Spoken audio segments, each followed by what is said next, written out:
Hello दोस्तों, welcome to the coaching classes. पिछले video में हमने देखा था प्रेजेंट इंडेफिनिट टेंस। आज हम उसी का दूसरा पार्ट देखते हैं।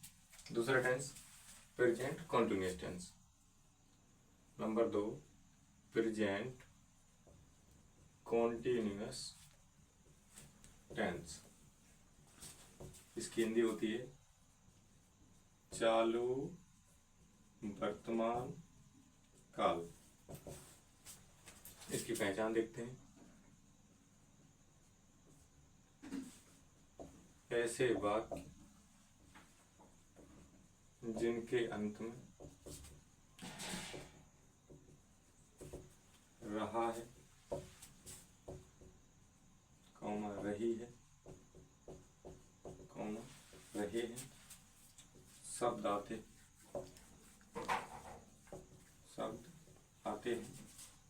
तो ऐसा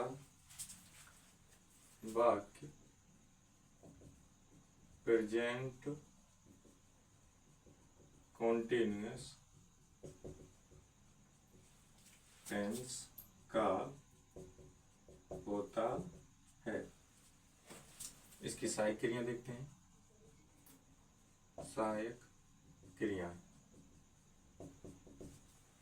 3 होती हैं, इज, आर, एम। नियम नंबर 1, यदि कर्ता ही, सी, इट, दिस, दैट या सिंगुलर हो तो सहायक क्रिया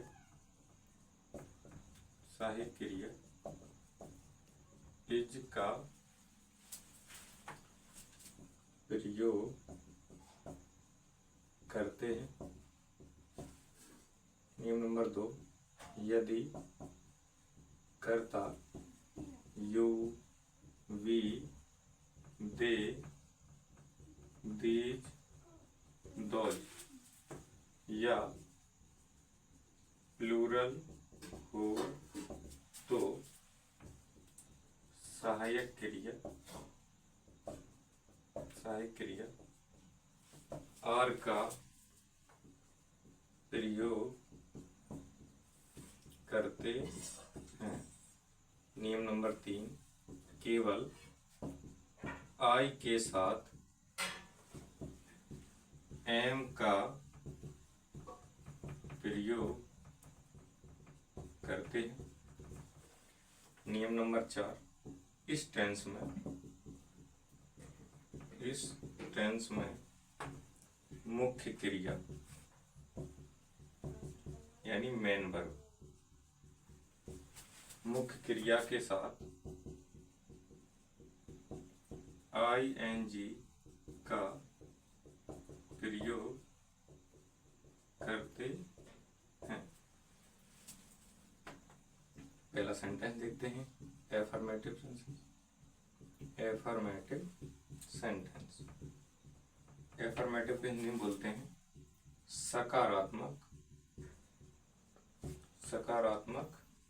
वाक्य। इसका सीक्वेंस देखते हैं। सबसे पहले सब्जेक्ट, उसके बाद सहायक क्रियाएं इज, आर, एम, उसके बाद मेन वर्ब, उसके बाद आईएनजी, उसके बाद ऑब्जेक्ट और उसके बाद अदर वर्ड्स यानी अन्य शब्द। अब एग्जांपल देखते हैं। पहला, वह हिंदी पढ़ रही है। दूसरा, तुम क्रिकेट खेल रहे हो। मैं तुम्हें पढ़ा रहा हूँ। एक बार शुरू से देखते हैं। हमने शुरू किया है प्रेजेंट कंटिन्यूअस टेंस, जिसको हिंदी बोलते हैं चालू वर्तमान काल। इसकी पहचान होती है ऐसे वाक्य जिनके अंत में रहा है रही है, रहे हैं शब्द आते हैं तो ऐसा वाक्य प्रेजेंट कंटिन्यूअस टेंस का होता है। साइकिल इसकी 3 होती हैं, पहला एच, दूसरी आर, तीसरी एम। इसके नियम देखते हैं। पहला नियम है यदि कर्ता ही, सी, इट, दिस, दैट या सिंगुलर हो तो सहायक क्रिया इज का प्रयोग करते हैं। दूसरा, यदि कर्ता यू, बी, दे, दीज, दौर या प्लूरल हो तो सहायक क्रिया आर का प्रयोग करते हैं। तीसरा, केवल आई के साथ एम का प्रयोग करते हैं। चौथा है इस टेंस में मुख्य क्रिया के साथ आईएनजी लगाते हैं। तो हमने पहला सेंटेंस शुरू किया, एफर्मेटिव सेंटेंस, जिसको हिंदी में बोलते हैं सकारात्मक वाक्य सीक्वेंस। तो सबसे पहले आएगा सब्जेक्ट, उसी सब्जेक्ट के अनुसार सहायक क्रिया आएंगी। सिंगुलर है तो इज, प्लूरल है आर, और केवल आई के साथ एम। उसके बाद मेन वर्ब, उसके बाद आईएनजी, फिर ऑब्जेक्ट, उसके बाद अदर पर्सन। एग्जाम्पल को समझते हैं। लिखा है पहला, वह हिंदी पढ़ रही है। तो यहाँ फीमेल का बोध हो रहा है, इसीलिए हम सब्जेक्ट सी लगाएंगे। अब यहाँ पर पहला नियम देखो, ही, सी मिल गया तो सहायक क्रिया क्या लगाएंगे, एज, इसीलिए क्या लगा देंगे, एज। अब पढ़ना की अंग्रेजी होती है रीड, लेकिन मुख्य क्रिया के साथ क्या लगाना है, आईएनजी, इसीलिए लगा देंगे आईएनजी। हिंदी की होती है हिंदी, HIND। इसी प्रकार से दूसरा देखते हैं, तुम की अंग्रेजी होती है यू।